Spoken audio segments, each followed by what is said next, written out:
Hola, escuchar.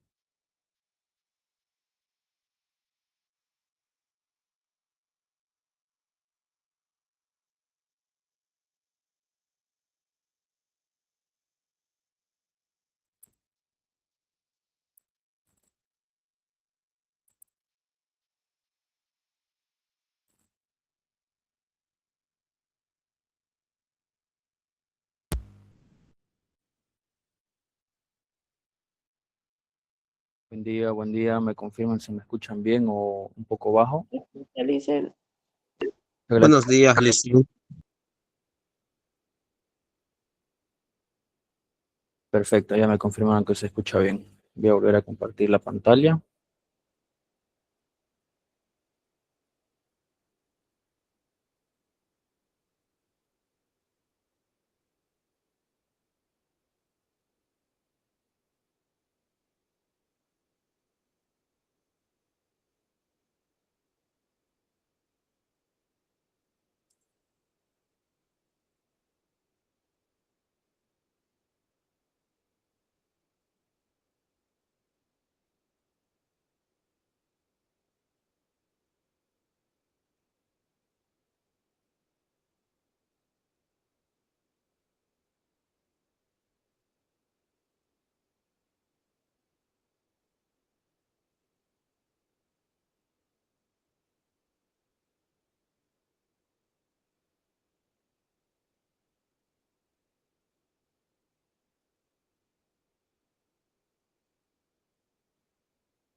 Ahora sí, creo que ya está bien esto.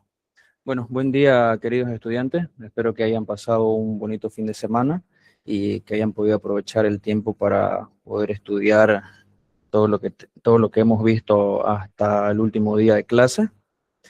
Y bueno, como siempre, las recomendaciones antes de iniciar la clase, les encargo su audio. Ya tengan cuidado de activar el micrófono, estén atentos a eso, por favor, para que no haya ninguna clase de interrupción, tanto para que yo pueda mantener el hilo del desarrollo y también ustedes puedan mantener su concentración.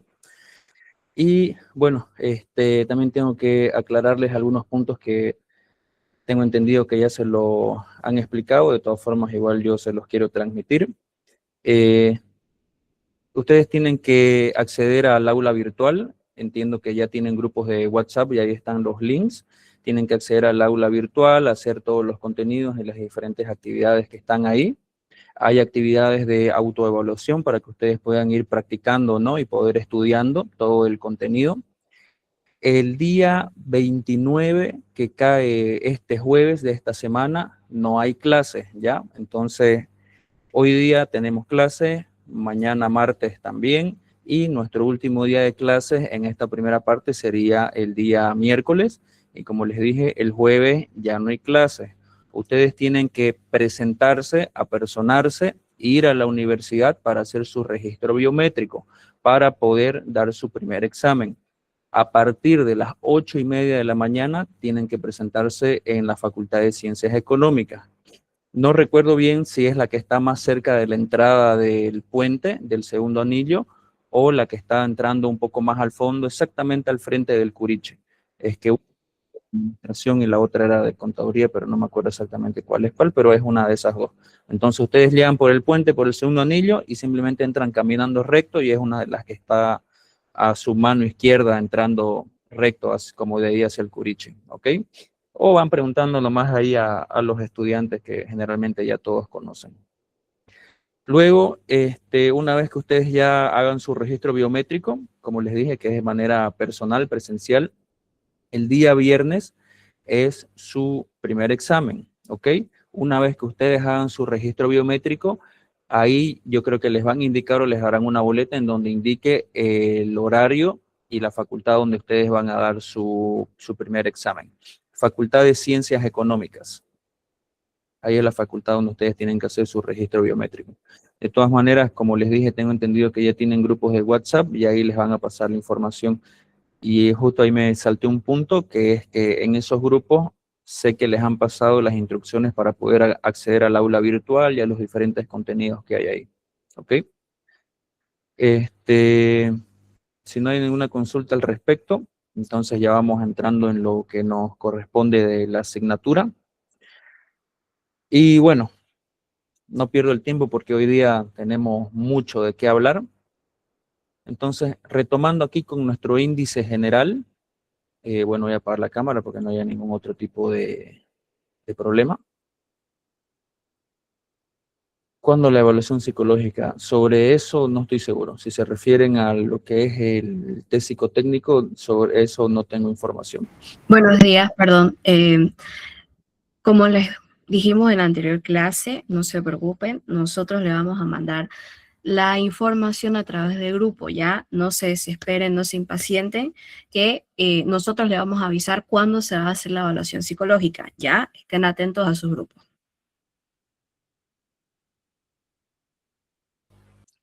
Muy bien, muchas gracias, Licen. Bueno, retomando, no tenemos nuestro índice general. Ya habíamos visto las bases fisiológicas sobre la conducta y ya habíamos hecho una introducción a lo que son las bases sociales de la conducta y posteriormente vamos a finalizar con la personalidad. Entonces, hoy día es un poco extenso lo que vamos a revisar, por lo que hoy me voy a permitir no hacer el repaso de lo último que vimos, sino entrar directamente en lo que son las bases sociales de la conducta, y eso lo tenemos que iniciar y terminar hoy día, y mañana vamos a iniciar y finalizar con lo que es la personalidad. Y como yo les había dicho, estamos cumpliendo cabalmente el programa, por lo que el último día de clases, que es el miércoles, vamos a hacer un repaso general de todo lo que hemos visto hasta ahora. Así que ahí les pido que aprovechen de ir formulando sus preguntas o de, bueno, ir anotando las consultas que tengan que hacer respecto a algo que no hayan podido anotar o no hayan entendido en su momento, ¿ok? Voy a tratar de hacer un repaso, resumen, desde la primera unidad, digamos, ¿no? Desde dónde empieza la psicología hasta lo que vamos a ver hoy día y mañana.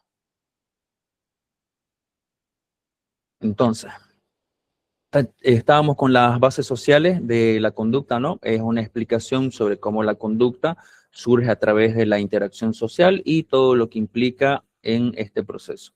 Entonces, habíamos visto que la psicología es la ciencia de la conducta. Y nuevamente hago hincapié en esto, que siempre que estemos hablando de psicología y a todo lo que se esté refiriendo sobre la psicología, es sobre la conducta y el comportamiento humano. Entonces, sigamos interiorizando ese concepto. La psicología es la ciencia que estudia el comportamiento humano y también el comportamiento animal. Porque como ya hemos visto a través de la historia, la psicología se ha permitido poder experimentar con animales para poder entender ciertos tipos de conducta. Pero recordemos que las conductas animales, si bien llegan a tener cierta complejidad, no tienen la superioridad ni la complejidad que tiene la conducta del ser humano, ¿ok? Entonces, ahí me adelanté un poquito, conducta animal versus conducta humana. La conducta humana es muy compleja y es muy superior a las conductas que puede emitir o demostrar un animal. ¿Cuál es el objetivo de la conducta, entonces? Es el relacionamiento con los iguales, con otros seres vivos y la realidad exterior. Entonces aquí pongo de ejemplo otra vez a los animalitos, ¿no? Que si bien ellos presentan cierto tipo de conductas que pueden llegar a tener cierta complejidad, si ustedes se ponen a reflexionar o tomar atención en este punto, se dan cuenta que las conductas que emiten ciertos animales, o todos los animales en realidad, es para interactuar con sus semejantes, perros con perros, aves con aves, simios con simios, y cada especie tiene cierto tipo de conducta que eso permite una comunicación o una socialización entre los de su misma especie. Entonces, ahí está el relacionamiento con los iguales. Además de eso, hay ciertos tipos de conducta que permiten la interacción con otros seres vivos y con su entorno. Eso fue lo que ya habíamos visto. Y otro punto muy interesante que habíamos visto es sobre la importancia del medio social, o sea, la importancia del entorno, el medio ambiente, en la interacción con el ser vivo y dentro del proceso de la socialización y cómo esto influye en el aprendizaje y el desarrollo de todos estos comportamientos o de la conducta humana. Entonces, habíamos visto esta pequeña historia sobre el niño salvaje, que era un niño de aproximadamente 14 años que fue encontrado por un científico francés en un bosque de Francia. El niño fue recogido e introducido al medio social humano. Y si bien el niño, por ser humano, tenía la capacidad innata, ¿no?, de poder aprender el lenguaje complejo del ser humano, dada la condición de este niño que creció prácticamente en el monte, simplemente pudo desarrollar un lenguaje rudimentario con un vocabulario muy limitado al que puede desarrollar una persona que ha nacido y ha crecido en un ambiente y un entorno social como el que nosotros conocemos, ¿ok? Y también se pudo observar que este niño, cuando lo encontraron, demostraba muchos comportamientos de animales para poder sobrevivir en el medio en el que él estuvo tanto tiempo.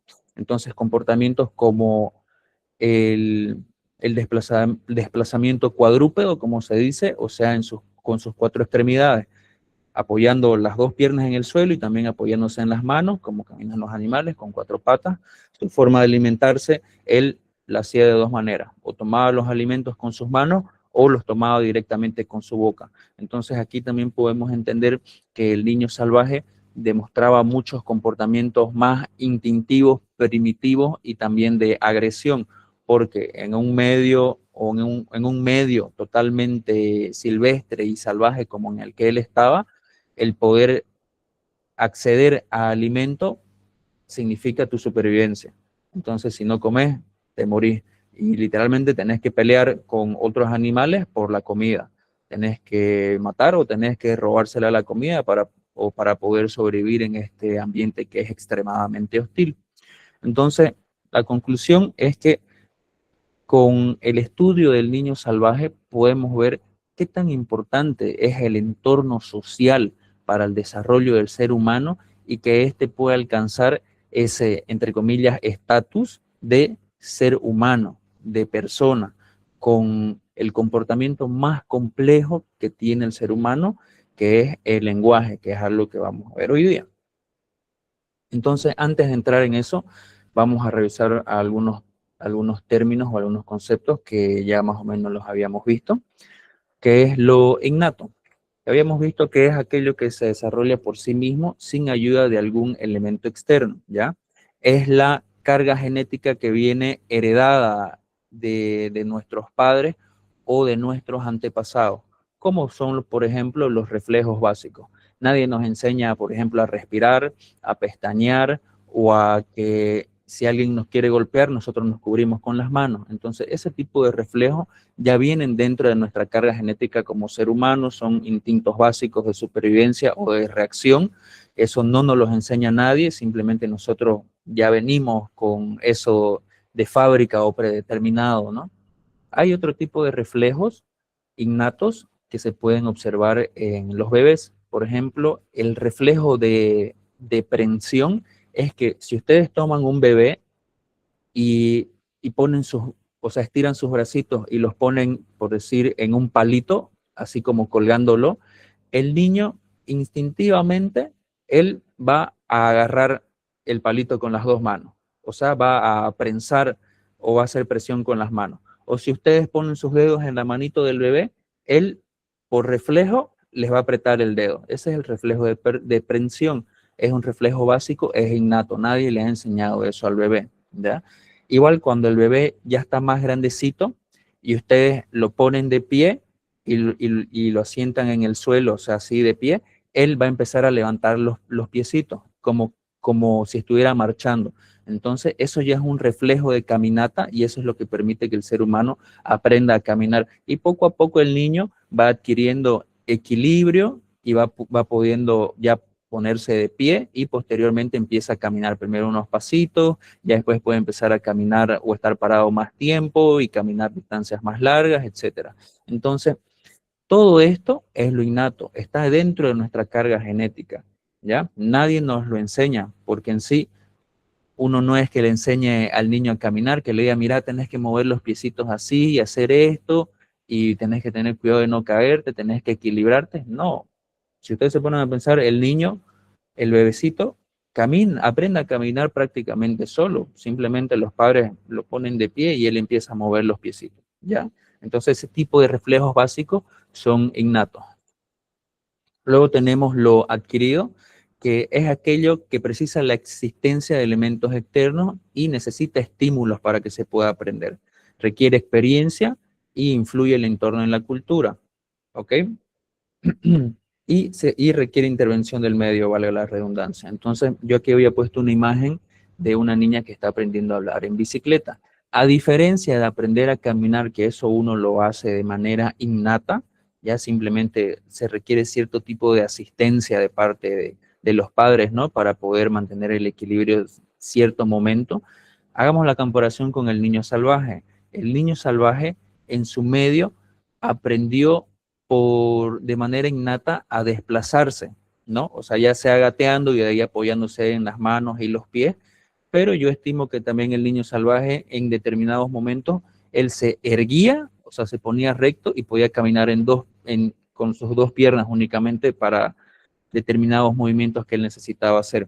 Ahora, en el caso del ejemplo de esta niña que está aprendiendo a hablar, a manejar bicicleta y su papá lo está ayudando, aquí es una habilidad adquirida, ¿ya? Aquí nosotros necesitamos que alguien nos enseñe, nos ayude y nos oriente para poder aprender este tipo de habilidad, porque necesitamos que nos indique cómo tenemos que pedalear, cómo tenemos que equilibrarnos, la velocidad de pedaleo que tenemos que mantener. Aquí nuestro padre, bueno, en esta imagen el padre está acompañando a la niña, equilibrándola, y poco a poco, a través de la experiencia, esta niña del ejemplo aprende a andar en bicicleta. O todos los que andamos en bicicleta, sabemos cómo ha sido este proceso de aprendizaje que ha requerido de un estímulo externo o de cierto entorno, tanto cultural y social, ¿no? Porque hemos visto también a otras personas cómo andan en bici, nos ha llamado la atención, hemos preguntado, etcétera. Entonces, estas son cosas que se adquieren. Luego, tenemos el proceso de socialización, ¿ya? Que es una progresiva adaptación del humano al medio social en el que se desarrolla. Aquí intervienen agentes de comunicación, ¿ya? Que nos internan en lo que es el medio social. Entonces, dentro del proceso de socialización, el primer agente o interventor de socialización es la familia. Luego está la escuela y posteriormente ya son los medios de comunicación.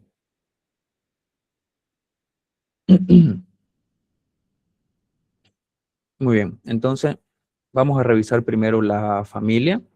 La familia es el núcleo de la sociedad, porque la sociedad está compuesto por muchísimas y muchísimas familias, y todos venimos de un núcleo familiar. Dentro de la familia es donde se aprenden normas, valores y modelos de conducta. ¿Ok? Hay una influencia determinante de este entorno social, que es la familia, que es fundamental para la conformación de la personalidad. Y hay una alta importancia del relacionamiento social para el aprendizaje de hábitos, pensamientos, lenguaje y cultura. Y todo esto está influenciado por el adulto, o sea, nuestro padre y nuestra madre, o quienes sean nuestras figuras paternas. Entonces, haciendo un poco de retroalimentación con esto, el núcleo de la sociedad y el núcleo donde nosotros empezamos a interiorizar y a pertenecer o empezamos el proceso de socialización es la familia. Su influencia es totalmente determinante porque es donde nosotros iniciamos todo este proceso. Es donde nosotros aprendemos los hábitos, donde aprendemos una forma de pensar, una forma de comportarnos, una forma de hablar. Y todo eso, conforme nosotros lo vamos absorbiendo e interiorizando, cuando empezamos a salir a los otros contextos o entornos sociales, empezamos a manifestar esto que hemos interiorizado inicialmente. Ahora, haciendo un paréntesis aquí, el cómo nosotros nos desarrollemos o el desempeño social que nosotros mostremos en otros entornos puede que genere ciertos roces o ciertos conflictos, porque no necesariamente o en realidad lo que nosotros interioricemos no va a ser similar con lo que nosotros nos topemos en entornos externos a nuestra familia. Entonces, para dar un ejemplo, si ustedes van por primera vez a la casa de un amigo, ya sea de colegio o de un compañero de la universidad, y frecuentan mucho este lugar, van a empezar a notar los hábitos de la familia, la forma de comportarse, la forma de hablar, la forma de dirigirse entre cada uno, ¿no? Quizás los horarios en que hacen ciertas cosas. Entonces, ahí ya ustedes pueden hacer una comparación de que obviamente una familia es totalmente distinta de otra, ¿no? Porque ya son diferentes familias, pero incluso en nuestro entorno cruceño hay diferentes hábitos y formas de pensar. Hay familias que tienen pensamientos mucho más tradicionales, otros hábitos dentro de cultura, o quizás son familias que se han formado desde diferentes pueblos o vienen desde otros departamentos y se va conformando un nuevo núcleo totalmente independiente y con sus propias características. Ahora, cerrando este paréntesis, vuelvo a lo que es la influencia del adulto. El adulto encargado del niño que está iniciando este proceso es totalmente responsable y es la principal influencia de interiorización de todo lo que son los hábitos y lo que se va a utilizar en el proceso de socialización y en el entorno social en el que va a ir recorriendo el niño a lo largo de su vida. Entonces, continuando, el segundo núcleo o entorno social donde se da este proceso de socialización, para la redundancia, es la escuela. En la escuela es donde se da el aprendizaje del contenido cultural y científico. Entonces, haga un poquito de memoria, que es lo que nos enseñan en la escuela, entre historia de Bolivia, historia de Santa Cruz, también un poco de historia del mundo y también conocimientos científicos, ¿no? Como son matemática, literatura, biología, etc. Entonces, aquí es donde ya se pone en práctica y se empieza a tener una vida comunitaria y donde se empiezan a desarrollar los sentimientos sociales, como la solidaridad, compañerismo, amistad y relacionamiento entre niños y adultos. Y como les decía hace un momento, ya cuando uno sale del núcleo familiar, que es el primer entorno social, y sale a este primer y nuevo entorno social que es la escuela, surgen conflictos. Uno empieza a encontrarse quizás con rivalidades, incomprensiones, agresiones, enfrentamientos y otros. Pero no nos vayamos al extremo de la agresión física, sino que uno, desde la comodidad o el conocimiento de su entorno de núcleo familiar o su primer núcleo social, te topas con una realidad que es totalmente distinta a la que vos ya conocés. Entonces, ahí pueden surgir ciertas rivalidades. Por ejemplo, en tu casa todos son orientistas y llegaste a la escuela y justamente te topas con un compañero o fuiste a la casa de un compañero y toda su familia son bluministas. Entonces ya surge ahí cierta competitividad o rivalidades o incomprensión respecto a sobre qué equipo prefiero yo. Entonces también hay agresiones, pero tomémoslo como desacuerdos o simples discusiones, ¿ya? Enfrentamientos y otros, bueno, aquí ya quizás uno llega a tener cierta peleita en la escuela, pero es algo que es parte de todo este proceso, ¿no? Lo importante aquí es que el niño o incluso nosotros ya de adultos aprendamos a manejar este tipo de situaciones y darle la mejor solución posible.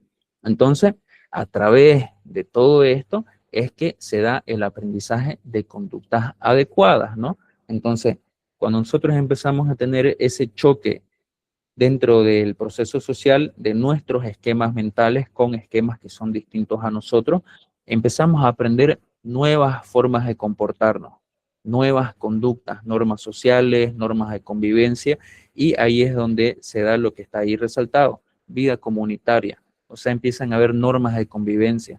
Yo no puedo hablarle a las personas del colegio, a mis profesores, como yo le hablo a mis padres, por ejemplo. ¿no? O a mis hermanos.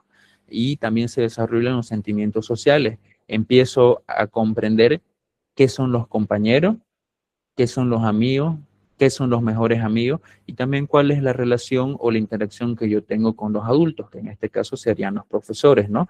Tanto que sí se puede formar una relación de alumno-profesor o de un orientador o un tutor y en algunos casos sí puede surgir un tipo de amistad dentro de los límites o dentro de lo correcto, ¿no? Luego, para que todo esto sea posible, es importante los medios de comunicación, o mejor dicho, también los medios de comunicación están dentro de todo este proceso de socialización cuando ya nosotros somos más adultos. Entonces, para ponerlo un poquito más claro, cuando somos niños y jovencitos, adolescentes, no nos interesa mucho el tema de ver noticias, por ejemplo. Pero, sin embargo, los medios de comunicación son totalmente importantes y aunque nosotros no lo busquemos voluntariamente, involuntariamente lo percibimos porque lo podemos escuchar a la gente hablando de ello, etcétera. Entonces, hay una gran importancia en los medios de comunicación para la formación del ser humano. No solo en la socialización en la infancia, sino a lo largo de toda nuestra vida, como es lo que estoy comentando. Entonces, los medios de comunicación constituyen un objeto de estudio y análisis para la psicología. Ahora voy a entrar en una explicación sobre esto, ¿ya? Es importante el estudio sobre la comunicación porque aquí esto influye actualmente ya muy fuerte en la formación de hábitos, costumbres, actitudes y motivaciones. Entonces, los procesos de comunicación y la función del lenguaje en el relacionamiento humano es algo que vamos a ver ahorita, pero me voy a detener en la explicación de la importancia del estudio de la influencia de los medios de comunicación en el desarrollo del ser humano. Entonces, para ponernos en contexto actual, ya lo he comentado antes, las redes sociales, ya sea Facebook, Instagram, TikTok, lo que más ustedes, la aplicación que ustedes utilicen, está llena de contenido. Eso es un medio de comunicación extremadamente masivo, ¿ya? Y se van a dar cuenta, si ustedes lo piensan de manera detenida, que estos medios de comunicación han influido en los hábitos que actualmente todos estamos formando o tratando de desarrollar. También en costumbres, también en actitudes respecto a ciertos temas y también influye en nuestra motivación, porque hay contenido en redes sociales de influencers o personas que se dedican a la creación de contenido motivacional. Entonces, hoy en día es muy distinta la influencia de los medios a como era hace 10 años.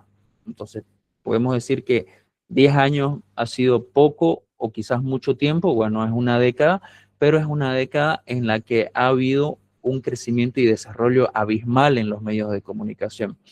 En su momento, el medio de comunicación principal era leer el periódico. Claro que había una influencia.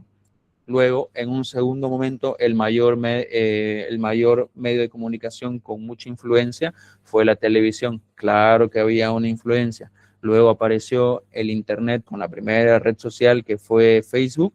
Posteriormente también, más o menos en la misma época, apareció YouTube. Y luego, conforme fue avanzando el tema de los smartphones y las aplicaciones, empezaron a salir las redes sociales, ¿no? Como es Instagram, como es Snapchat, y bueno, posteriormente, a partir de la pandemia, salió, ¿cómo se llama? TikTok. ¿Ok? Entonces, todos estos medios de comunicación han tomado una gran relevancia para la psicología, por cómo es que ha ido influyendo todo esto en nosotros. Y actualmente hay muchos estudios sobre cómo el uso excesivo del celular nos está robando nuestra capacidad de atención.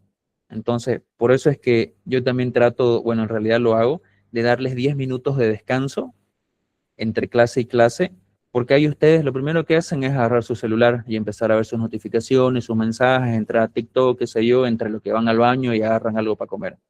Entonces, una vez que ustedes descargan esa necesidad de agarrar el celular, empezamos la clase y ya yo por lo menos tengo media hora, 40 minutos de plena atención de ustedes antes de que ustedes vuelvan a agarrar su celular y empiezan a distraerse. Entonces, ahí yo como psicólogo y como docente, yo ya estoy entendiendo la influencia de todo esto sobre la atención de ustedes, ¿ya? Entonces ahí ya yo estoy formando cierta costumbre o cierto hábito en esta clase, ¿ya? Porque yo ya de cierta manera ya les he, por así decirlo, impuesto o los he acostumbrado a ese ritmo. Entonces yo ya estoy generando cierto hábito, pero en base a algo que es un medio de comunicación, ¿no? Como lo que es el celular o las redes sociales. Entonces ahora vamos a entrar en lo que es el proceso de comunicación y la función del lenguaje en el relacionamiento humano. Un pequeño paréntesis más. Este tipo de interacción que estamos teniendo nosotros de clase virtual también es un medio de comunicación. ¿Y cómo influye en nosotros? Pues adelantándome a algo más que iba a explicar, yo no soy muy fanático de las clases virtuales. No me gustan mucho a mí, no porque tenga problemas con manejando la tecnología, sino porque el proceso de enseñanza-aprendizaje es distinto y la capacidad de atención y retención de ustedes es también distinta, así como también la forma en que yo tengo que dar una clase presencial a una virtual es totalmente distinta porque tengo que tomar en cuenta muchos otros elementos como los que les acabo de escribir, como los que les acabo de escribir, ¿no? Que yo tengo que tomar en cuenta casa, están con el celular ahí al lado y de rato lo están mirando. Alumbra la pantalla y lo están mirando. ¿Ya? Por eso es que yo también ahí les pido, tomen apuntes a mano, porque cuando ustedes hacen eso están concentrados en lo que están escribiendo y no necesariamente tanto en el celular. Ahora sí, vamos con lo siguiente. Para comprender los procesos de comunicación y función del lenguaje en el relacionamiento humano, vamos a ver y revisar el lenguaje y la comunicación en una forma más conceptual inicialmente, ¿ya? El lenguaje es un conjunto de símbolos y signos que su función es expresar pensamientos y estados afectivos, como alegría, tristeza, amor, o para dar órdenes, expresar necesidades o expresar preguntas, ¿ya? La línea de comunicación es la línea de comunicación entre lo mental y la realidad externa e interna. Entonces, el lenguaje, que es el proceso superior del ser humano y lo que nos diferencia de los animales, porque los animalitos no tienen la capacidad de haber desarrollado un lenguaje tan complejo como lo ha hecho el ser humano, ¿ya? O sea, lo que yo estoy expresando en este momento es un lenguaje superior, ¿ok? Que los animales no tienen la capacidad de hacerlo. Entonces, con este último puntito que hice, es la línea de comunicación entre lo mental y la realidad externa e interna, es porque a través del lenguaje, a través de esta capacidad, yo, el licenciado Eduardo, estoy expresando lo que estoy pensando en este momento, que es el conocimiento sobre esta materia, ¿ya? Y a través del mismo lenguaje, ustedes están recibiendo esa información e interiormente la están replicando o la están repitiendo, están repitiendo mi información.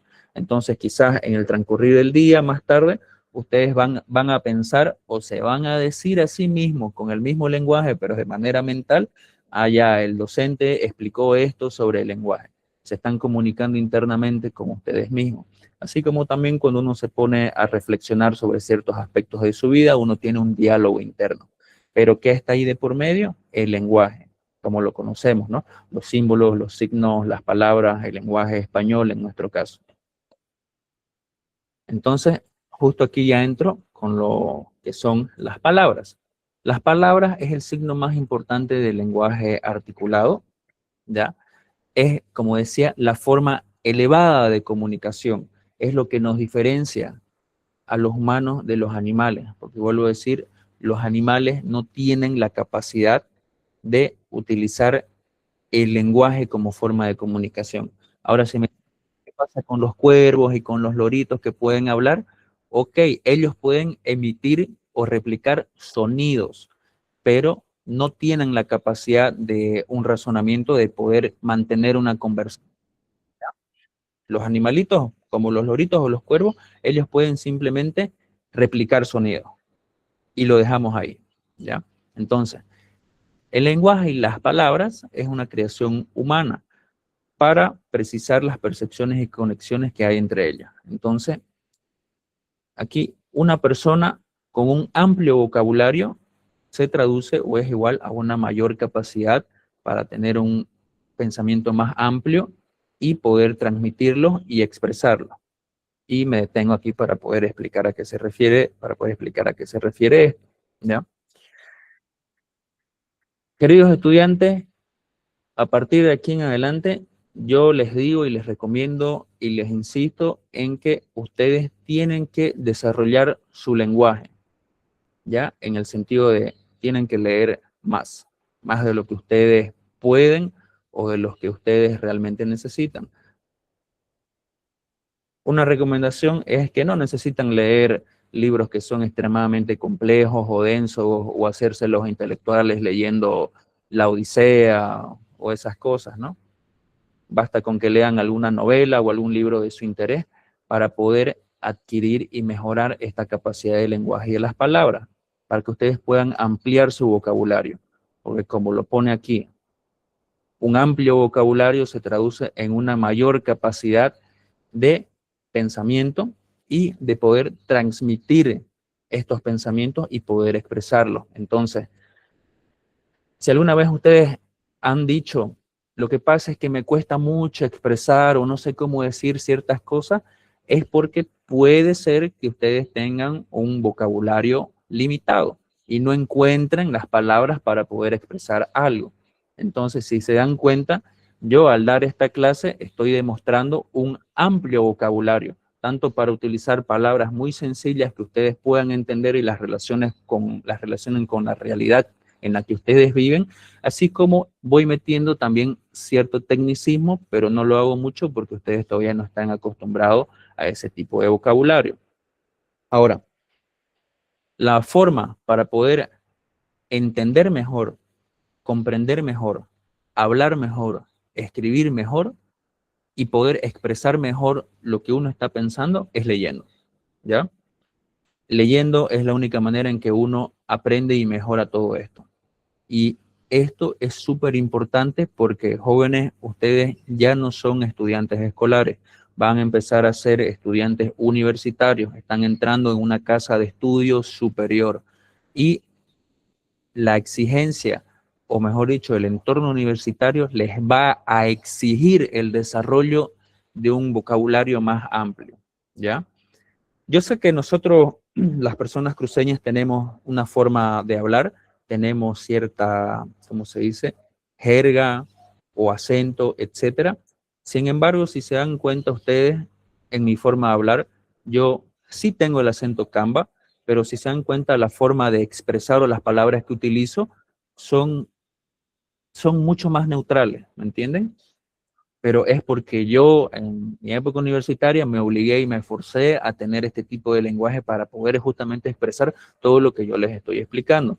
Además de eso, yo me jacto de tener una gran capacidad y habilidad para poder explicar las cosas. Y eso es algo que ustedes se han dado cuenta, porque explicar todo este tipo de teorizaciones y contenido no es necesariamente fácil, ¿ya? Entonces, ¿cómo se desarrolla? Utilizando la capacidad a plena de lenguaje y las palabras. Ahora, para que ustedes me entiendan a qué me refiero, las palabras y el lenguaje, para mí al menos, es lo más hermoso que existe, porque a través de las palabras podemos expresar muchísimas cosas. Les voy a dar un ejemplo que a mí me gusta mucho. Es un poema que dice, alguien me habló todos los días de mi vida al oído. Despacio, lentamente, me dijo, vive, vive, vive.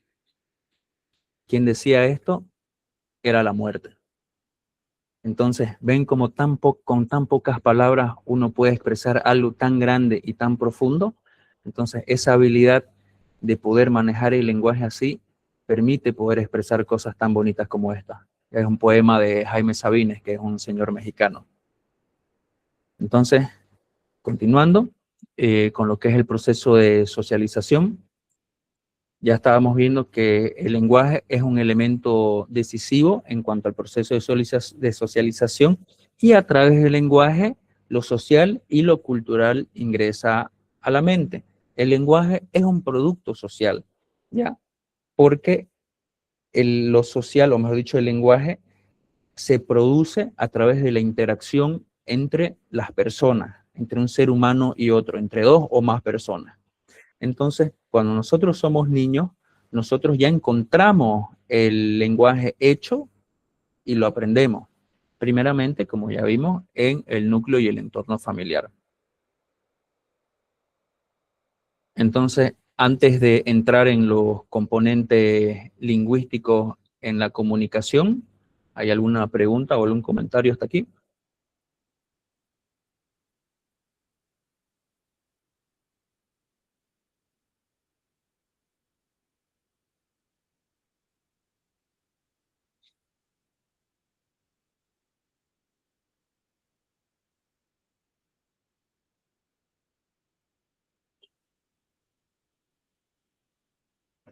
Bueno, muchas gracias.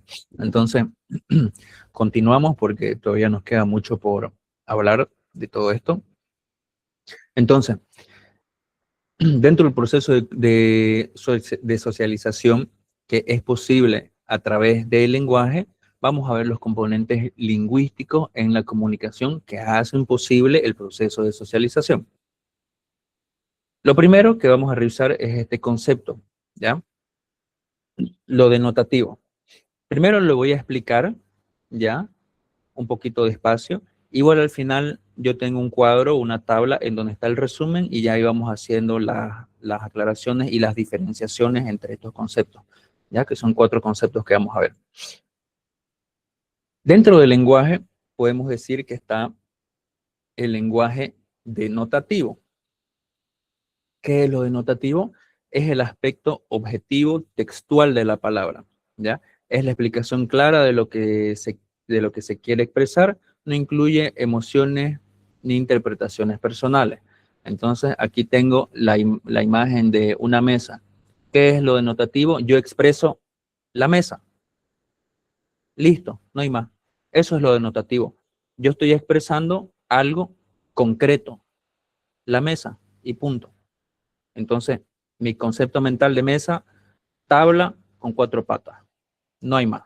Es la explicación o la expresión literal y textual y objetiva de un objeto. ¿Ok? Ahora está lo connotativo. Lo connotativo es el aspecto subjetivo de la palabra, ¿ya? Tiene un significado simbólico o emocional que se le atribuye a una palabra y que puede ir más allá de su significado literal. Entonces, para que se entienda, aquí tengo unos ejemplos. Uno dice, tiene un corazón de piedra. ¿Cuál es su característica connotativa? Que estamos utilizando esta frase para referirnos a alguien que puede ser emocionalmente fría o distante, ¿no? O este otro ejemplo que es más conocido, ¿no? Este debe pelear Contreras. Entonces, ¿por qué? Porque es una persona que te lleva a la contraria. Entonces, eso significa lo connotativo. No es la expresión literal de la palabra, sino que hay un concepto o un significado que uno le está atribuyendo, pero que es subjetivo, que va más allá de eso, ¿ya?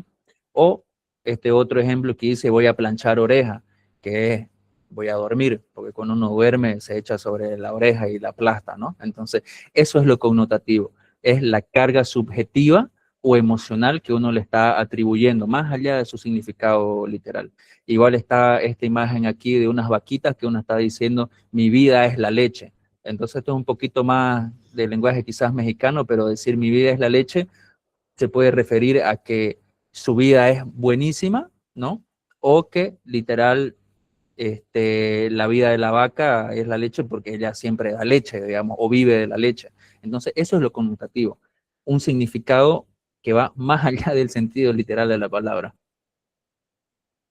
¿Ya? Entonces, lo connotativo nos permite tener la capacidad de comprender, o mejor dicho, esto connotativo es la capacidad de comprender, perdón, me chipé, la capacidad de comprender lo connotativo demuestra mayor empatía entre los comunicantes. Porque las personas que tenemos como característica el rasgo de la empatía, podemos percibir, entender y comprender mejor estas cargas o sentidos emocionales que puede tener lo que expresa otra persona. Entonces, Por ejemplo, nosotros nos podemos dar cuenta, podemos notar cuando nuestro padre o madre está siendo irónico o cuando está enojado con nosotros, o incluso nuestra pareja. Si está enojada o enojado, nosotros podemos notar en su tono o en la forma en que ha dicho algo, ya, lo connotativo. O sea, que lo que ha dicho tiene un significado más allá de lo que está expresando realmente. Ahora, para no detenerme aquí, voy a seguir haciendo un pequeño paréntesis con lo que es la empatía, ¿ya? La empatía, por término general, se entiende como la capacidad de ponerse en el lugar de otra persona, ¿ya? Entonces, aquí se facilita la comprensión de los mensajes connotativos, como es lo que estaba explicando.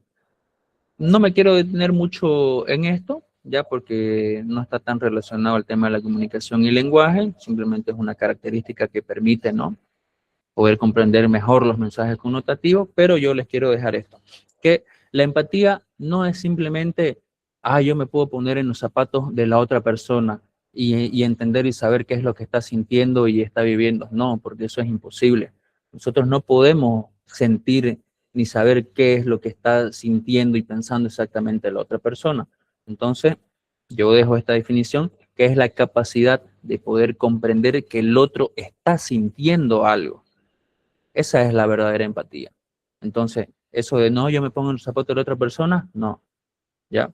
La empatía es poder comprender que la otra persona está sintiendo algo. Si te dice, estoy muy triste porque, no sé, se murió mi perrito, mi gatito, vos no podés sentir esa tristeza, no podés sentir ese dolor, pero sí podés comprender que la otra persona está sintiendo algo, tristeza. Entonces a uno ya ahí demuestra empatía y podés consolar a la persona y darle palabras de apoyo, ¿no?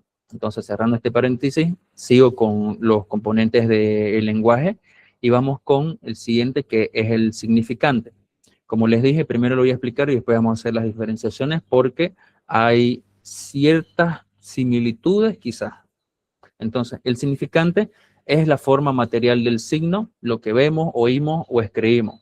Sonido, palabra escrita, imagen o gesto. Entonces, el significante en este ejemplo es árbol, ¿ya? La palabra árbol, el sonido o la fonética de la palabra árbol, la imagen o el pensamiento de árbol, ¿ya?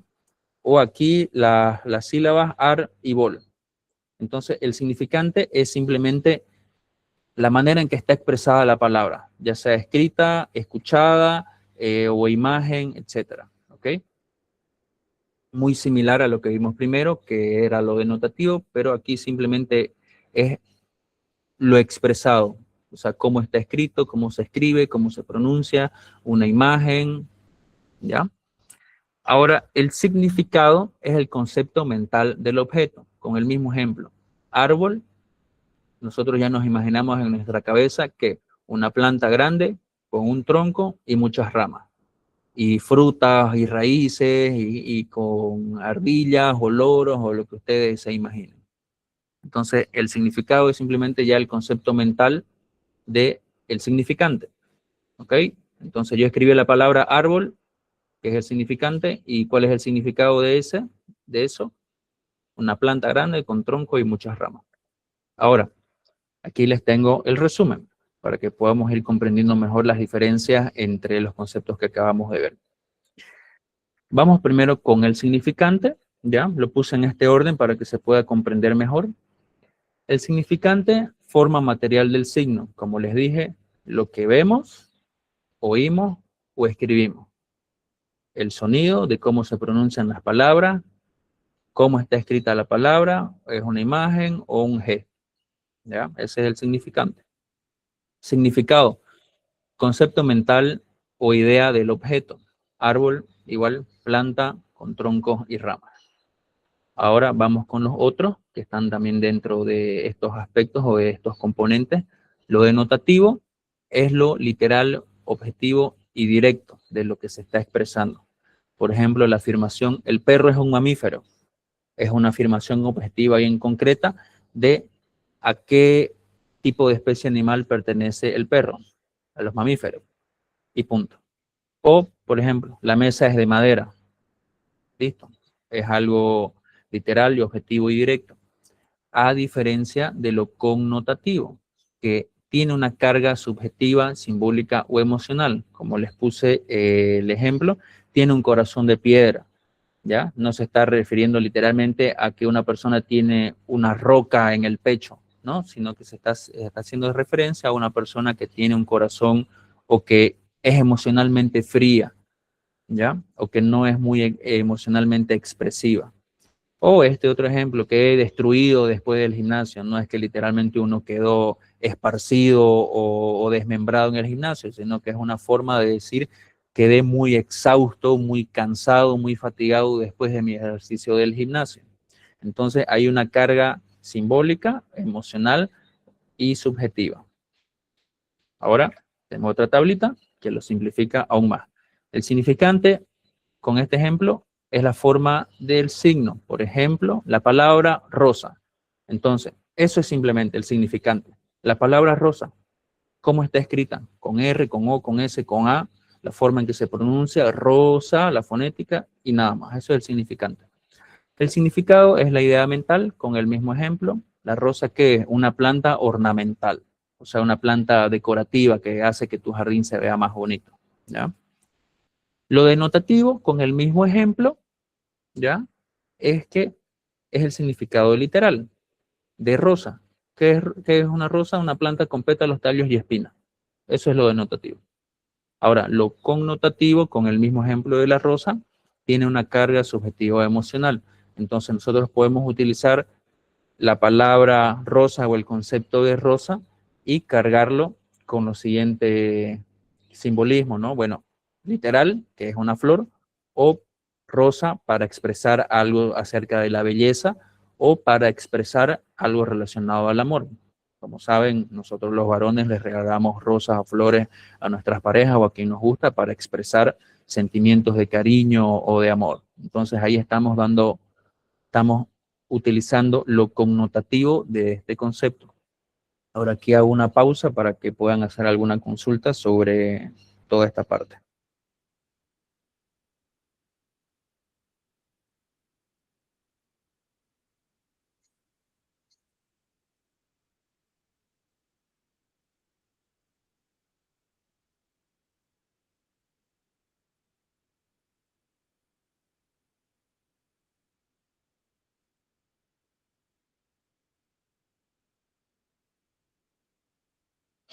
Ok, si no hay ninguna consulta, espero que sí esté claro, ¿ya? Y continúo. Entonces, ahora vamos a ver lo que es puramente la comunicación. Nosotros actualmente vivimos en la era de la comunicación, como es lo que estaba comentando más tempranito, ¿ya? La era de la comunicación con lo que es la prensa, la radio, televisión, teléfono, internet, redes sociales. Como les dije, hay una interconexión masiva. Nosotros podemos ya conectarnos y comunicarnos e interactuar o tener interacción social, digital, virtual, con personas que están al otro lado del mundo. Sin embargo, esto no ha correspondido con un avance en la capacidad de comunicación interpersonal y comprensión mutua, porque lo masivo de estas interconexiones han aumentado la soledad como consecuencia por la falta de interacción. Entonces, me detengo un poquito aquí también en esto para explicarlo. Esto se refiere a que, y es claro, a partir de la pandemia prácticamente, ahí fue donde hubo la masificación de las interacciones digitales y virtuales. Pero ¿qué ha traído como consecuencia de esto? Que al menos las nuevas generaciones, o sea, ustedes y los que vienen, sufran de un déficit en su capacidad para comunicarse y relacionarse de manera presencial con otras personas.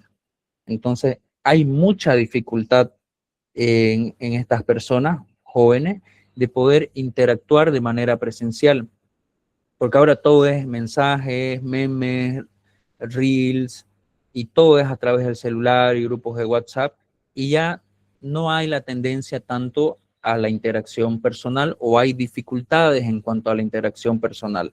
hay mayor ansiedad ante el hecho o el pensamiento de interactuar de manera presencial. Es más, si estuviéramos haciendo la clase presencial, yo estoy seguro de que no me harían tantas preguntas como me las hacen aquí en el chat, porque claro, escribir y preguntar en el chat requiere menos recursos psicológicos, porque uno no te estás exponiendo, ahorita ninguno nos estamos viendo las caras, ¿ya? Entonces hay menor exposición, pero eso trae como consecuencias que allá afuera en el mundo real uno tenga muchas dificultades para poder interactuar con personas que uno no conoce o conocer nuevas personas. En parte también por eso es que le digo que yo no soy tan fanático de las clases virtuales. Yo prefiero un método más mixto en el que haya mayor clases presenciales y se las complemente con las virtuales. Ahora, ¿qué ha traído como consecuencia esto? Que por esa falta de interacción personal haya mayor sentimiento de soledad, porque no es lo mismo, chicos, interactuar con las personas de frente, no es absolutamente lo mismo. A nivel cognitivo, a nivel psicológico, hay muchos recursos implicados ahí, o también hay mucha carencia de muchos recursos psicológicos y cognitivos. Entonces, nuevamente yo les insto, ¿no?, a que toda la interacción en lo posible siempre la hagan de manera presencial. Yo sé que cuesta, yo sé que da ansiedad, da miedo, da vergüenza, pero algo que a mí siempre me gusta pensar y me funciona es que no hay algo difícil, sino que simplemente es algo nuevo y uno lo va aprendiendo y te vas acostumbrando a la interacción social. Entonces, si te da miedo hablar en público, si te da miedo hablar con nuevas personas, es algo que vos tenés que hacerlo, te genera cierta incomodidad, pero conforme lo vayas haciendo más veces, lo vas a ir, o sea, tu cerebro lo va a ir volviendo algo normal, ¿ok? Sigamos con el proceso de la comunicación. Ok, vamos a ver los componentes técnicos y psicológicos de la comunicación. Como podemos ver en esta imagen, estos son los diferentes componentes dentro del proceso de la comunicación, ¿no? Tenemos un emisor, un receptor, un mensaje codificado a través de un canal y una retroalimentación. Entonces, los primeros elementos de la comunicación que vamos a ver son los elementos técnicos, ¿ok? El primero es el mensaje, que es el propósito del emisor, o sea, quien da y emite el mensaje, y este mensaje contiene algo significativo para el emisor. El siguiente es el código. El código es el sistema de signos, en este caso vocabulario, lenguaje o palabras que utilizamos, y las reglas que permiten formular este mensaje, vale decir gramática, etc. Luego tenemos el canal, que es el instrumento transmisor de la información que une los interlocutores, ya sea de manera directa o indirecta. En este momento nosotros estamos utilizando ya un canal que es indirecto. Yo digo indirecto porque yo no los estoy viendo cara a cara y lo que yo estoy expresando y transmitiendo es a distancia, ya, porque yo no los estoy viendo de frente de manera presencial. Y luego tenemos el feedback. ¿Qué significa feedback? Retroalimentación. ¿Qué es la retroalimentación? El retorno de la información y posibilita la autocorrección del mensaje recibido. Pongo un ejemplo que todos lo vamos a entender. Yo me peleo con mi corteja, ¿ya? Y le pregunto, ¿qué tenés? Y me dice, nada. No, mentira. Yo tengo una discusión con mi corteja, ¿ya? Entonces, yo le pregunto, ¿qué tenés o por qué te molestaste?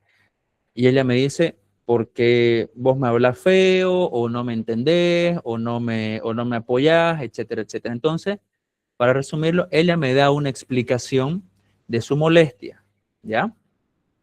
Ahora, ¿qué es la retroalimentación?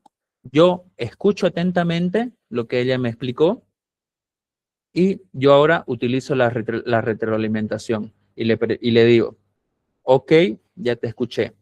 Me dijiste que te molesta esto, que no te gusta esto o que querés cambiar esto. Entonces, vos me estás diciendo que querés esto y esto otro y esto otro. ¿Es así o no es así? Entonces, ella me dice, sí, eso es lo que yo estoy tratando de decir o eso es lo que te he dicho, está correcto. Esa es la retroalimentación, el retorno de la información para poder hacer la autocorrección del mensaje recibido. Ahora, en el caso de que ella me explicó cuál es su molestia y yo le haya dicho, bueno, yo estoy entendiendo que me estás diciendo esto, ¿te referís a esto? Y ella me dice, no, no es eso a lo que me estoy refiriendo. Entonces, esa es la retroalimentación o feedback. Retorno de la información para poder hacer una autocorrección del mensaje recibido. Creo que se entiende muy bien.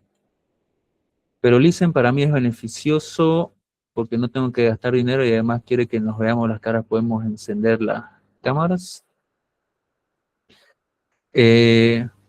Bueno, de preferencia no encendemos en realidad las cámaras para que no haya problemas con la conexión. Lo que pasa es que uno enciende la cámara y requiere mayor uso de megas y de datos, entonces la calidad de la transmisión baja. A veces, al menos los que están con celular, se les va a cortar la conexión, va a ser lento, no me van a escuchar bien, o incluso si yo enciendo mi cámara, puede haber ese tipo de interrupciones. Por eso es que en el desarrollo de la clase no enciendo la cámara.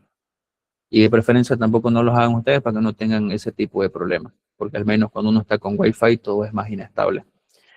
Entonces, creo que se entendió bien lo que es la retroalimentación y el feedback con ese ejemplo.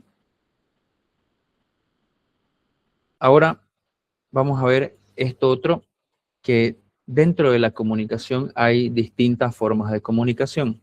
¿Okay? El lenguaje, que es lo que utilizamos para comunicarnos, es más que solo las palabras. El ser humano también se comunica por medios de signos no verbales. El lenguaje corporal, exactamente, es un tipo de lenguaje. Ahorita lo vamos a ver. Entonces, tenemos la comunicación o lenguaje no verbal. Es una forma de comunicación que no utiliza palabras, pero que sí transmite información, emociones, actitudes o intenciones. ¿Ok? El lenguaje no verbal, las personas que suelen ser más emocionales, por así decirlo, tienen una mayor capacidad de poder percibir el lenguaje no verbal, ¿ya?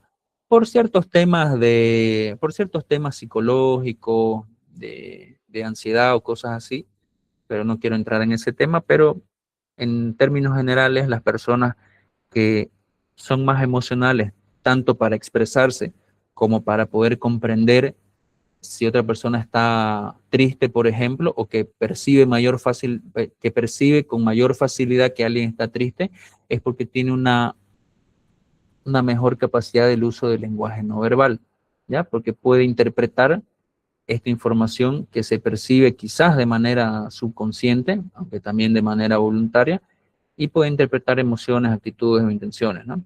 Entonces, lo mismo, ¿no? Con el ejemplo de la corteja, que por ejemplo podemos estar en el auto y ella está callada, está con el cuerpo inclinado hacia la ventana, no me está mirando, yo estoy hablando y hablando y me doy cuenta que no me responde. Entonces la veo y veo que está con el cuerpo inclinado hacia el lado contrario hacia mí y me vuelca la cara. Ese es el lenguaje no verbal. Entonces yo puedo interpretarlo como que está enojada por algo o que puede estar triste por algo, ¿no? Ahora, como les decía, el lenguaje no verbal implica gestos, posturas, expresiones faciales, miradas, distancia corporal, contacto físico, vestimenta o movimientos del cuerpo. Entonces, es un sistema de signos influido por la cultura.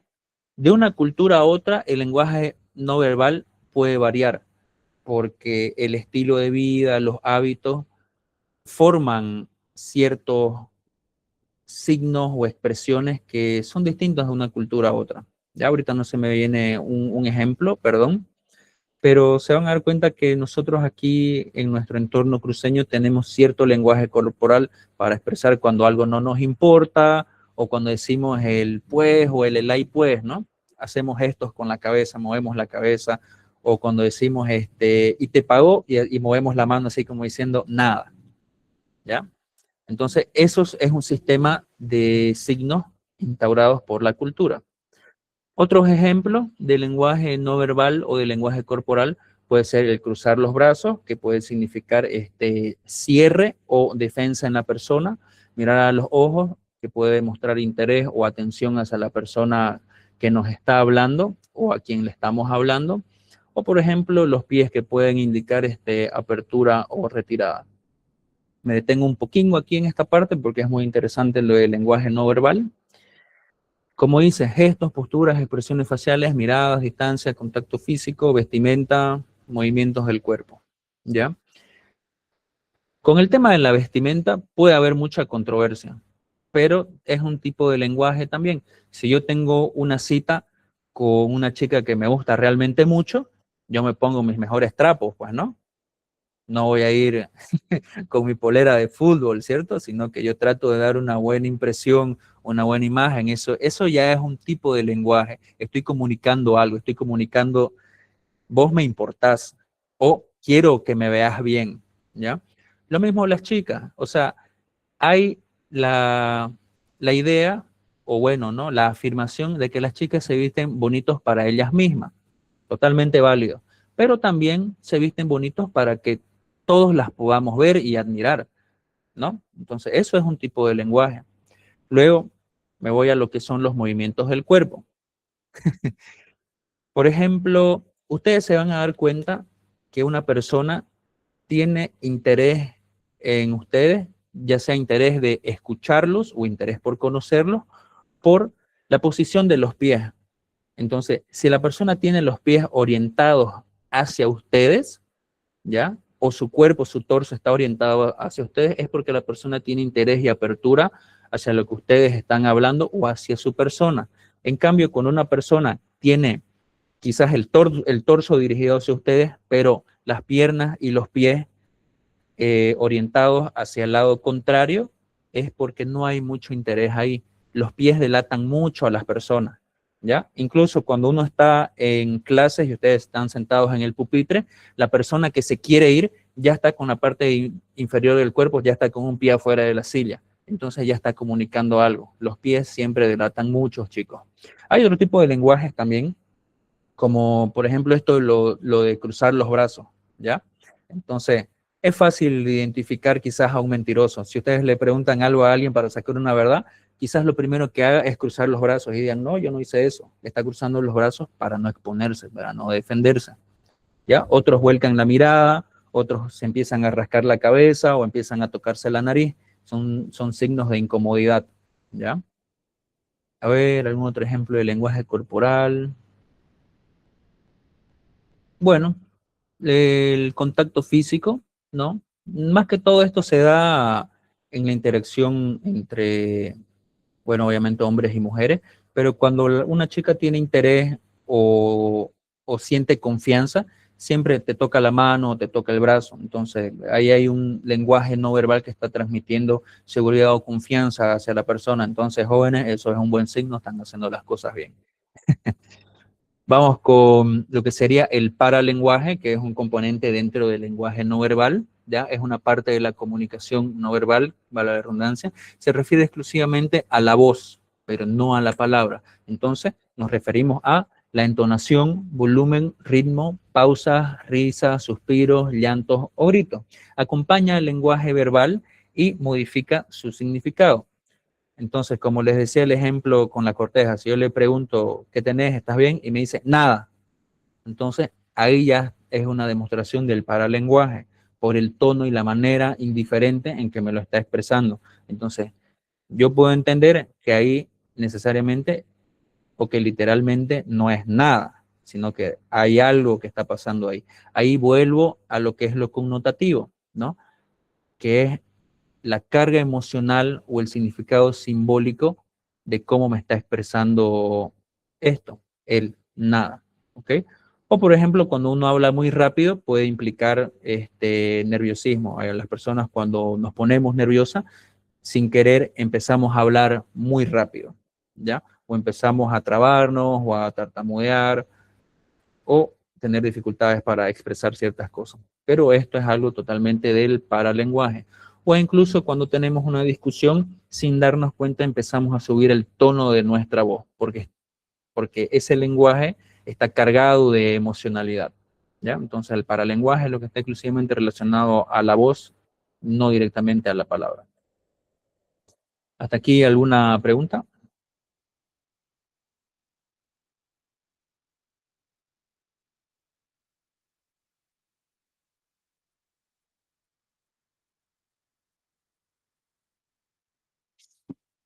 Ya. Aquí nos vamos a pasar a otro temita que está relacionado con la conducta. Hemos estado viendo las bases sociales de la conducta y todo lo que implica el proceso de socialización, ¿ya?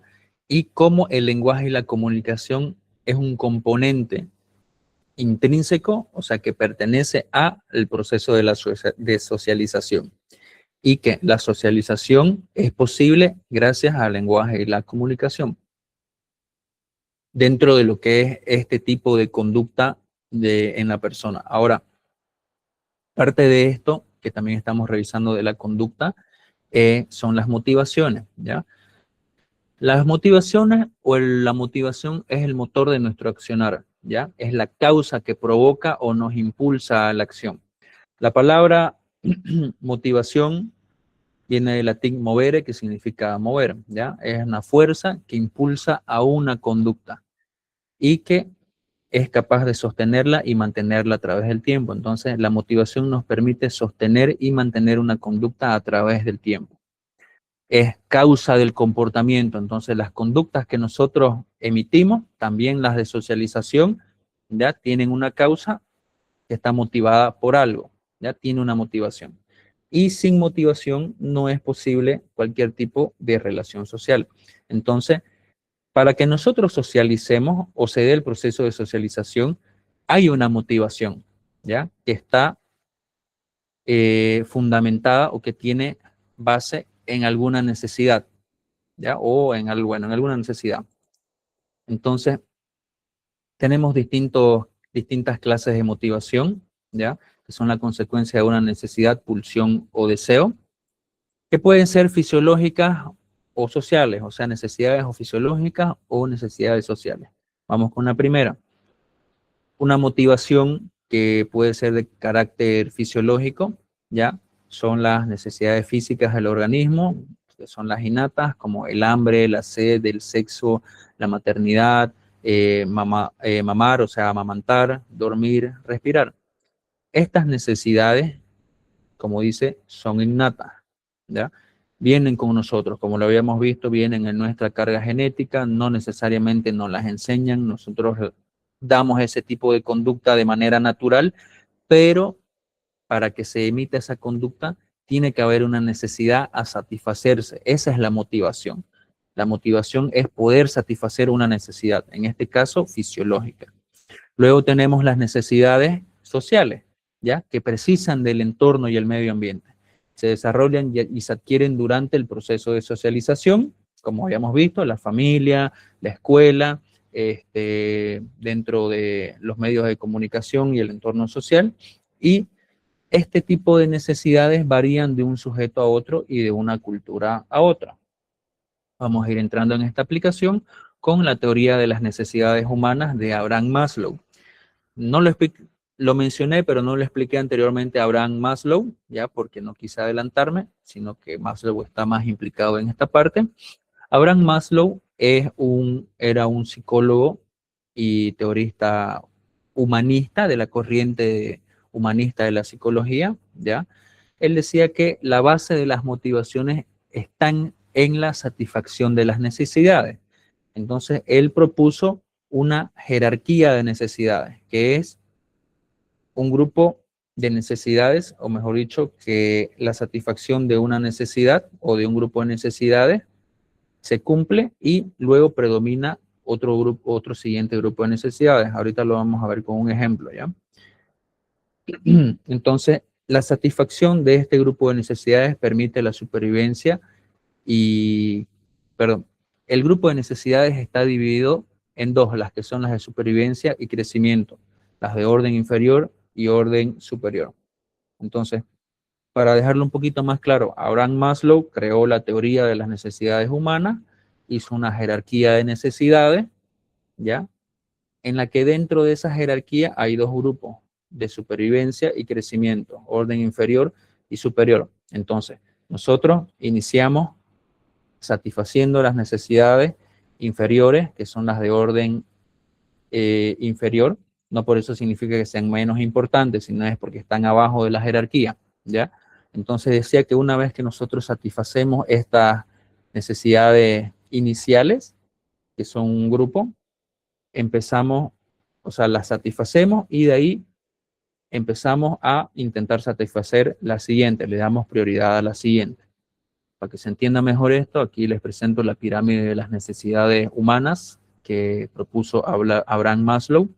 Y como pueden ver, están las divisiones. Aquí al lado izquierdo se ven las de supervivencia, ya que son las de orden inferior, y las necesidades de crecimiento, que son las de orden superior. Vamos revisando una por una.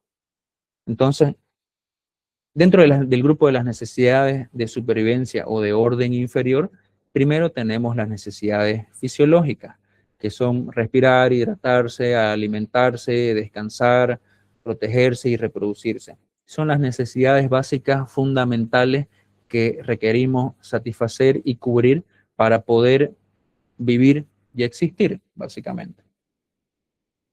En el segundo escalón están las necesidades de seguridad. Seguridad física y de salud, de empleo, de ingresos, recursos, seguridad moral. Entonces, las necesidades de seguridad implican estar en un entorno que sea seguro, seguro en donde podamos acceder a recursos para poder alimentarnos, en donde podamos crecer, en donde tengamos acceso a salud, quizás también educación, o en un entorno donde tengamos acceso a un empleo que nos permita poder satisfacer las otras necesidades de abajo, ¿no?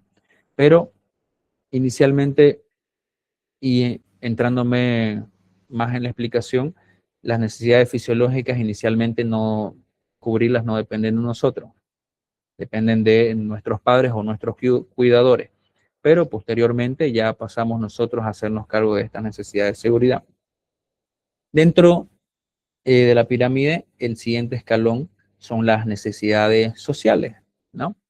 Que aquí implica el afecto, la asociación, la aceptación, el pertenecer a un grupo, la intimidad sexual como forma de interacción, el amor, el tener pareja. Entonces, esta necesidad toma prioridad cuando ya tenemos cubiertas nuestras necesidades fisiológicas: comer, dormir, tomar agua, reproducción como un instinto en realidad, ¿ya? Una vez que tenemos cubiertas esas, también buscamos las necesidades de seguridad. Una vez que satisfacemos esas necesidades de seguridad, pasamos a darle prioridad a las necesidades sociales. Entonces, para que se entienda, nosotros tenemos acceso a alimentos, agua, servicios básicos que nos permiten existir de manera saludable, ¿ya? Ahí también ya está cubierta la necesidad de seguridad, porque vivimos en una casa, en un alquiler, en un anticrético, en un barrio, en un entorno social que es relativamente seguro, que tiene cierta estabilidad. Entonces, como ya tenemos esas necesidades cubiertas, nos podemos permitir y le damos prioridad a las necesidades sociales, que son ya las de interactuar con otras personas, las de estar con amigos, las de tener compañeros, pareja, etc. Cuando nosotros ya tenemos cubierta esa necesidad, pasamos al otro grupo, a las de crecimiento o de orden superior, que ya son las necesidades de reconocimiento, bueno, para la redundancia, de reconocimiento, respeto, confianza, éxito. Dentro de las de reconocimiento también está no solo el reconocimiento externo, sino también el reconocimiento de uno mismo, o sea, el autovalorarse, el tener una autoestima saludable, el darse el valor uno mismo, ¿ya? Entonces va en ambos sentidos. Necesidades de reconocimiento, tanto de sí mismo como el de los demás hacia uno mismo. Y en la punta de la pirámide tenemos las necesidades de autorrealización, que es la de tener un sentido de moralidad, de creatividad, espontaneidad, aceptación de hechos. Es aquí donde ya nosotros empezamos a darle prioridad a la necesidad de desarrollarnos personalmente, a la de tener una profesión, a la de ser alguien, ¿ok? A la de ser alguien en esta vida o alguien en nuestro entorno. Ahora, lo que planteaba Maslow es que sí hay un orden en el que se va cumpliendo la satisfacción de estas necesidades, pero dado el entorno o las situaciones que puede cruzar un individuo, puede darle mayor prioridad a una u otro escalón dentro de esta jerarquía, ¿no? Entonces, por ejemplo, hay personas que no pueden darse prioridad en las necesidades de autorrealización o de reconocimiento o necesidades sociales porque tienen que satisfacer primero las necesidades de seguridad y necesidades fisiológicas porque están en un entorno desfavorable, ¿ya? O hay otras personas que ya tienen un entorno favorable y pueden permitirse satisfacer todas las otras necesidades, pero quizás por la circunstancia en la que está pasando, no se pueda permitir satisfacer las necesidades sociales porque está priorizando las necesidades de autorrealización. Entonces, la priorización de las necesidades presentadas en esta jerarquía, según Maslow, pueden variar de una etapa a otra en el desarrollo de la vida de una persona o en el entorno en el que esté, ya sea si es más favorable o desfavorable. ¿Alguna pregunta sobre Maslow?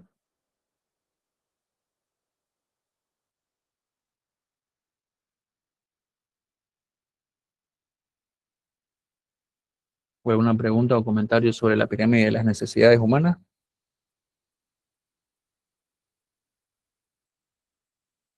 Bueno, me detengo aquí un poquito en la pirámide de las necesidades. Entonces, chicos, si ustedes reflexionan sobre su propia vida, cómo han vivido, cómo están viviendo, se van a dar cuenta que esta teoría es totalmente cierta, ¿no? Yo, en determinado momento, o bueno, en realidad cuando somos adolescentes, ¿cuál es nuestra prioridad? Satisfacer nuestras necesidades sociales, el hacer amigos, el encajar en un círculo, buscamos el identificarnos, ¿no?, con un círculo.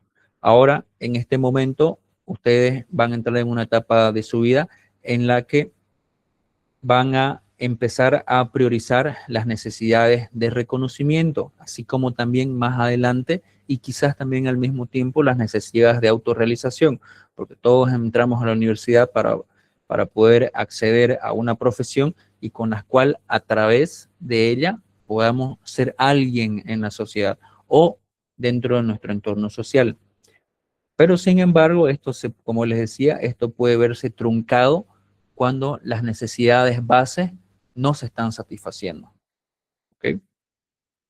Más adelante, justamente mañana, vamos a ver el tema de la personalidad. Hay una teoría que es muy buena, que es la de Erik Erikson, que es la que plantea diferentes conflictos y resoluciones en diferentes etapas del ser humano. Para mí muy importante tenerlo presente, ¿no? Para poder comprender en qué etapa se encuentra cada uno en su vida y cómo poder llevarla. Algo que a mí me decía mi abuelo es que uno no tiene que quemar etapas, me decía. Uno no tiene que adelantarse a las cosas que está viviendo, pero tampoco uno tiene que estancarse.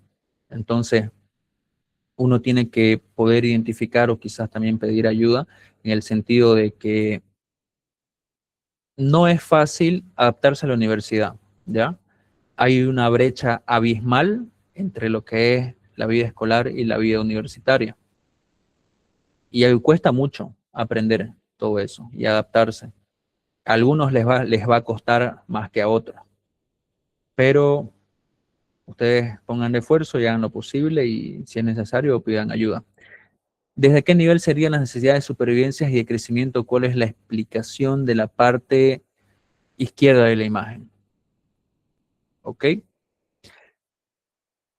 El grupo de supervivencia básicamente vendría a ser el primer escalón y el segundo, necesidades fisiológicas y de seguridad, que son las que permiten la subsistencia, el poder existir, el mantenernos vivos, ¿ya? Y las de crecimiento vienen a ser el 3, el 4 y el 5, las de socialización, reconocimiento y autorrealización. Esa sería la respuesta a la pregunta de por qué aquí dice supervivencia y crecimiento. Ok, entonces vamos ya con la última partecita de esto, relaciones interpersonales. Las relaciones interpersonales tienen cimientos en el hecho social de la interacción, ¿ya? La interacción social o las relaciones interpersonales es una relación recíproca que existe entre la conducta de dos o más personas.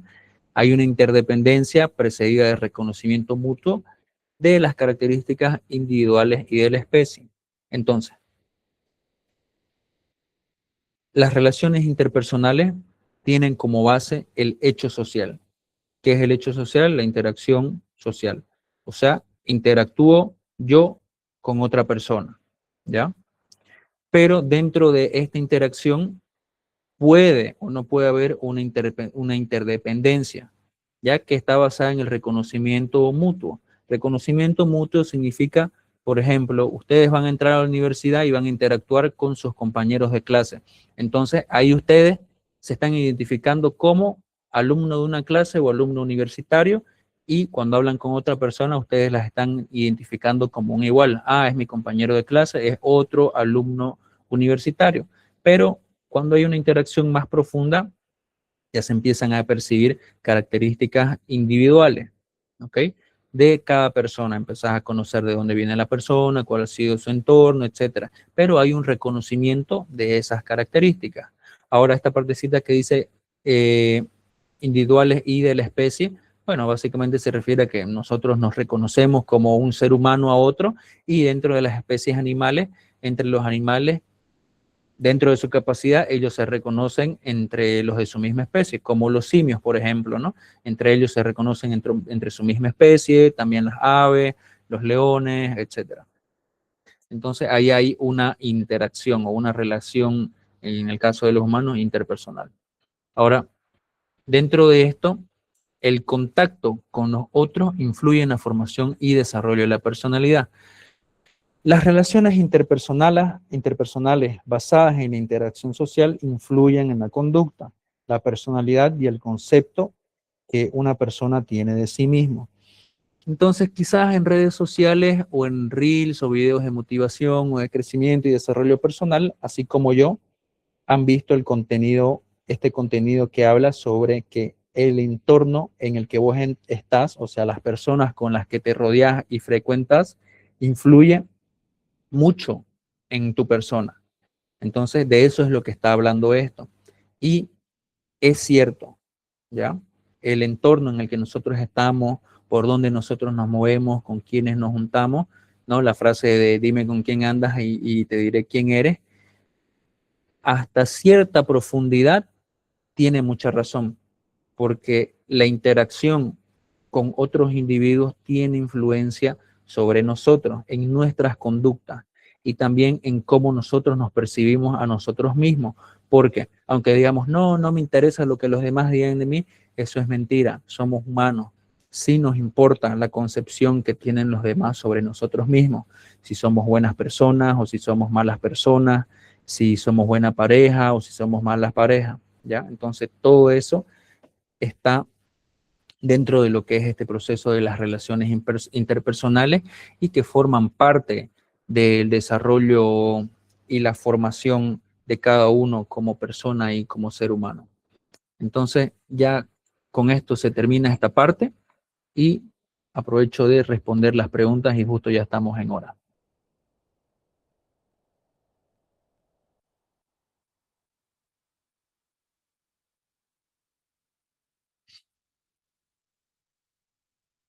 Bueno, no sé si he explicado tan bien y que tienen todo claro, pero no ha habido ninguna pregunta. Ha habido otras clases donde me llenan de preguntas.